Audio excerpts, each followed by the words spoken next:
will be on YouTube, okay? Sorry? You will be on YouTube. Only? On YouTube. Okay, yeah, it's first.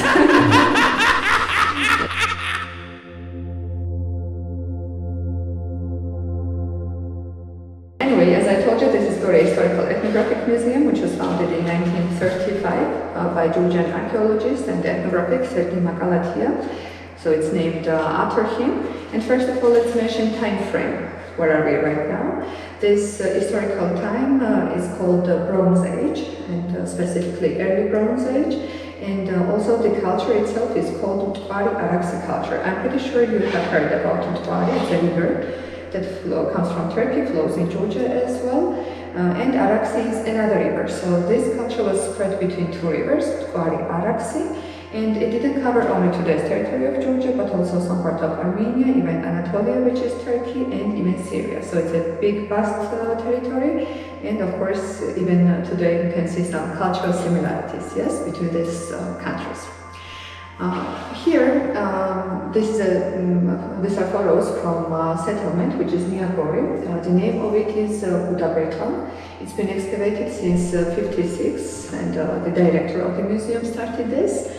What you see, this, yes, it's taken from the settlement, and here is the original one. Mm-hmm. Yeah. I'll tell you about this, but first, pay attention here. This is reconstruction of how ancient houses back then looked like. It was made with clay and mud, and you see it's in the center, what we have here, right?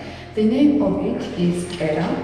Of course, functional use of it was to be fireplace, also used for cooking. The word Era, today we sometimes use it as the synonym of fire, still, after all these thousands of years. What's the word? Era.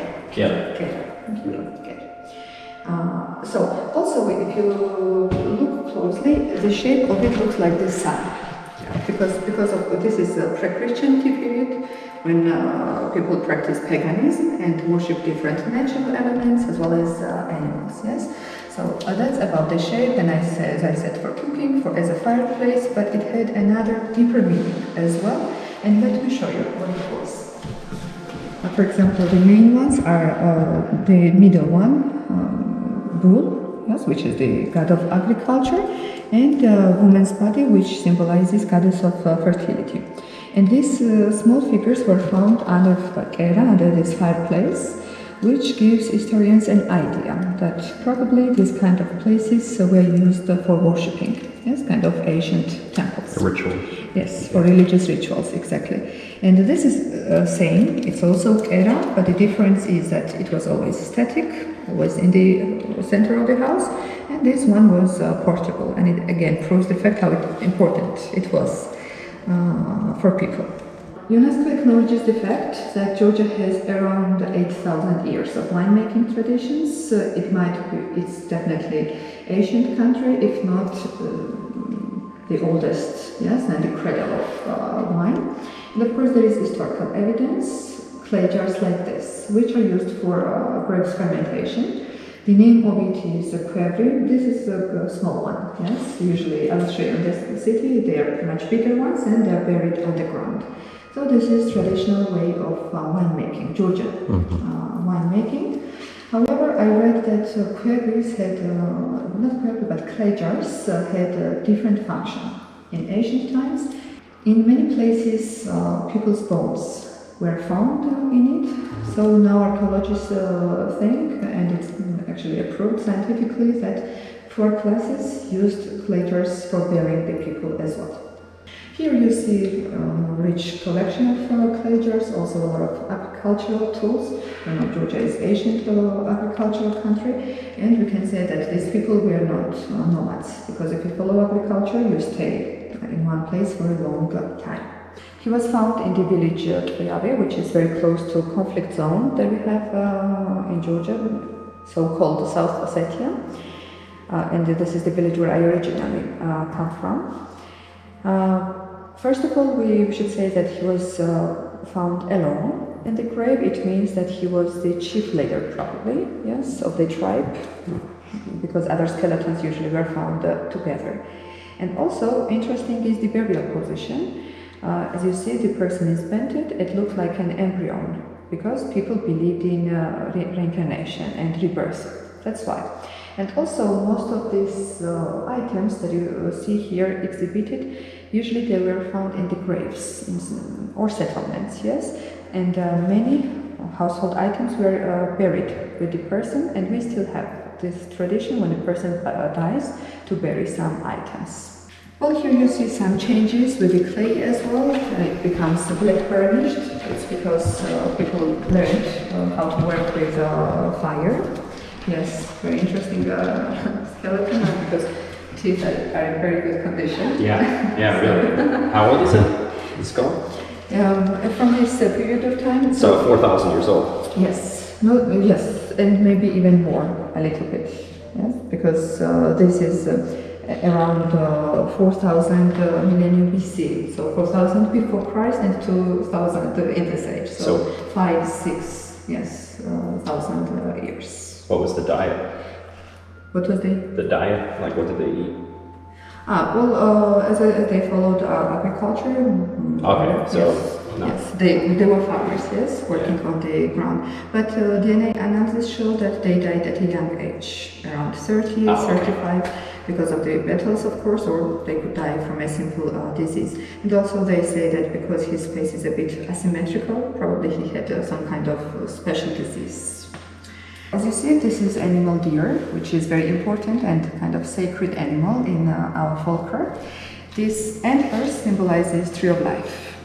Yes, that's why it's again connected to ancient religious beliefs. And yes, well, you're in Georgia, and Georgians are crazy about drinking, and of course invented a lot of special drinking vessels. As well, and this is one of it. So here you see a bigger hole, so they could pour wine in it, and then two people would be sharing from it. Well, of course, the idea is maybe for weddings, yes, but I invented another idea. Like I made up a story that wine could end wars as well. So two enemies, when they wanted to find peace with each other, would be sharing wine from this. And it would bring peace to these countries. Maybe true, I don't know, I made it up, but I like it. But for sure we can say that drunk is, the deer symbolizes drunk person, yes, because time is out.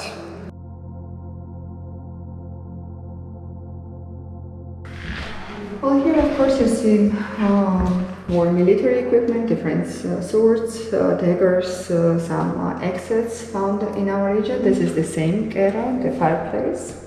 Yes, and I told you we have something common, what I've read on the internet. If you know what is this? Oh, it's early currency, isn't it? Yeah. Yes. And I read in Celtic culture it was also common. Yes, exactly. This is pre-monetary period, not how we define money nowadays, but yes, for exchanging goods. That's why we have different sizes, this one here, and also there, as they had all different value. And this is a bowl which is for sharing the food, and its name is gobi. So megobari, the root is from this, and so let's say that... one who shares food. Yes, exactly. The friend means one who shares food with you. That's why eating is a very important social process, not only in our country, but I think for Georgians especially. Well, eating and drinking as well. This is another drinking vessel. Unfortunately, body is missing, but still you see that it's animal.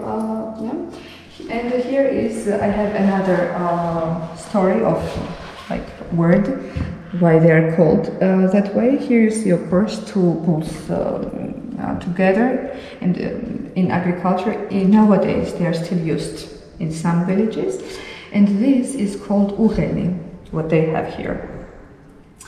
And in Georgian language, husband or wife is called meurle, or to get married, it means sheurleba. So literally, to get married means to both start to live together and to work together. Yes. And they were found in Dagestan, which right now belongs to Russian Federation, but Georgian expeditions participated, so we have also some here. Especially here, if you pay attention, It's very asymmetrical, yes, heads are way bigger than the body, and they look a lot like antlers of the animal because it's still connected to religious beliefs, yes. Some men have hands on their stomach.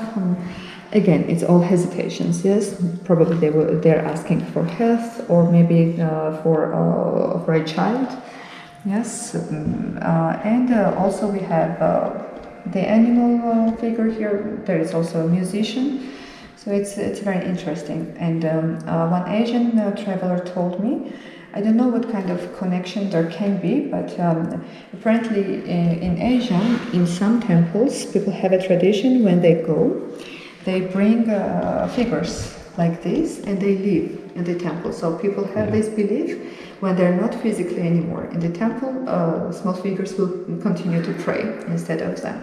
Small, it can be all really very much connected. Do you know that phone was invented here in Gori? What was it? No one believes this. Phone.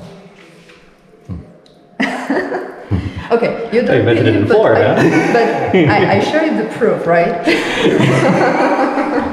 Okay, you're not the first one who doesn't believe, but yes, okay. It's a joke, I'm not sure. It's really a phone, but what I've heard here from the guide, it's for the horse. This and also this for the mouth, the bridle, and this should be long one. It's just very damaged. So from this period of time, we can say that from ancient times, people have domesticated horses. I told you, yes, that there's also animal again, and also this figure of musician. Again, all this money, different sizes. And also here we have to mention that Georgian is ancient gold mining center. That's why we have this kind of tools as well, which is this one for melting the metal and the other ones to pour hot metal, yes, and then mold to give the shape to it. And also if you've heard about Argonauts and the legend of Golden Fleece, exactly, Jason, it's all connected to Georgia, not exactly Georgia because at the time there was no Georgia, but it was divided into two parts. Eastern part is called Iberia, and also there is a theory that Iberia, because Spain also has Iberia, there is some kind of connection, but it's still a theory and not scientifically proven. And Zhana was the capital of Iberia until Tbilisi became capital city, and Jason goes to Kolkha. Or Kolkhes. Yes, yes. In English, yes, you say Kolkhes, yes. Yeah. But in Georgian, we pronounce as Kh, Kolkha, or Kolkheti. Georgia has the Black Sea, which was colonized by ancient Greeks. And for example, these two vessels that you see, it has definitely Greek style. For example, this one is called Oinohoi. And the other one is kind of Georgian version of it. So that, probably that's how Georgians kept their national identity through all these invasions and all of it. So it's not really copying, but also adding some of their elements. As you know, this famous ancient trading route was covering that time Georgia's territory.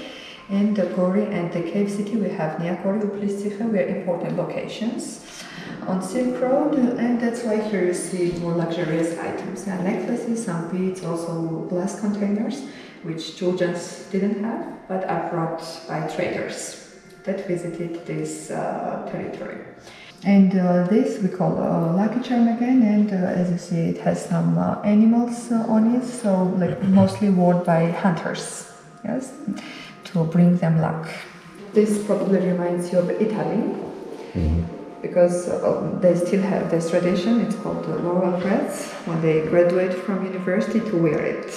Yes, but of course this comes from ancient times, and this was found in another town, Kareli, which is also our municipality, accidentally by a farmer, with these beautiful earrings and the ring. If you pay attention, there is a horse in the middle of the ring. So it's a very detailed work and very beautiful ring. So in the 1st century, Pompey conquered the eastern part of the country, so that's why it's not a surprise that there might be some Roman influence also in our country. As you know, Georgians use Georgian language, and it's a unique language only used by us, and also the alphabet, Georgian alphabet. The guide there will tell you it was an Armenian man who created Georgian alphabet. There is this theory. His name was MacLeod, and after creating Armenian alphabet, he was invited to Georgia. But Georgians 100% disagree with this.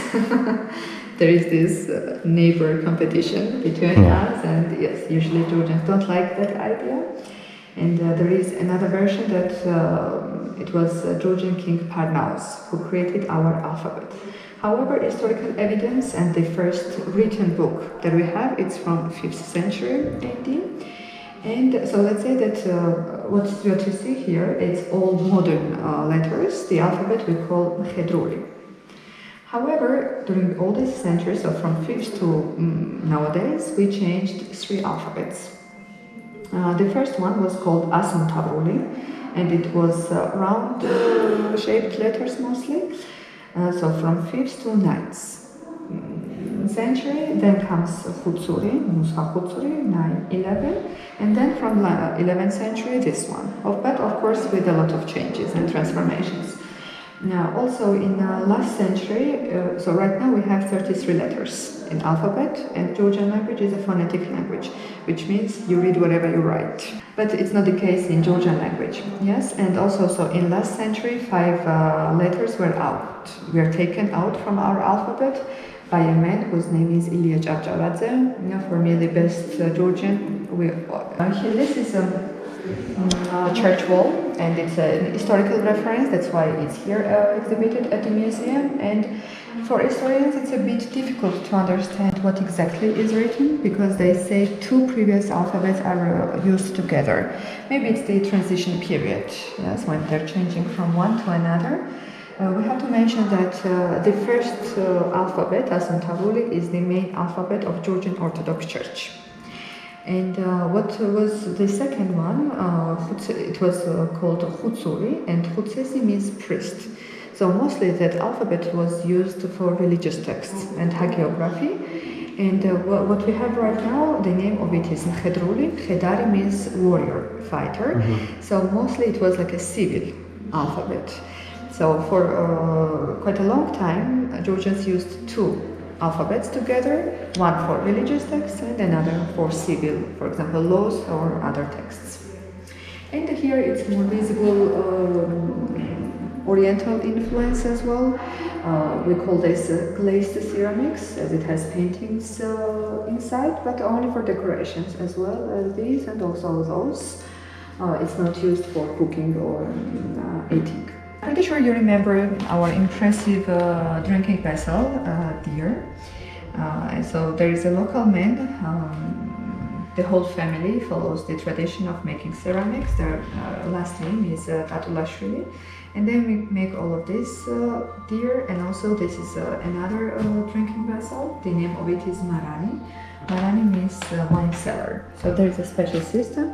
You pour wine in all of small glasses, and then, as the man explained to me, a person drinks from the mouth. And what is this? This part of the museum is more about 19th, 20th century of Gori's urban life, so you will see more influence from Russia. And this, if you've traveled to Russia or some post-Soviet countries, this is called samovar, from Russian word self-boiling.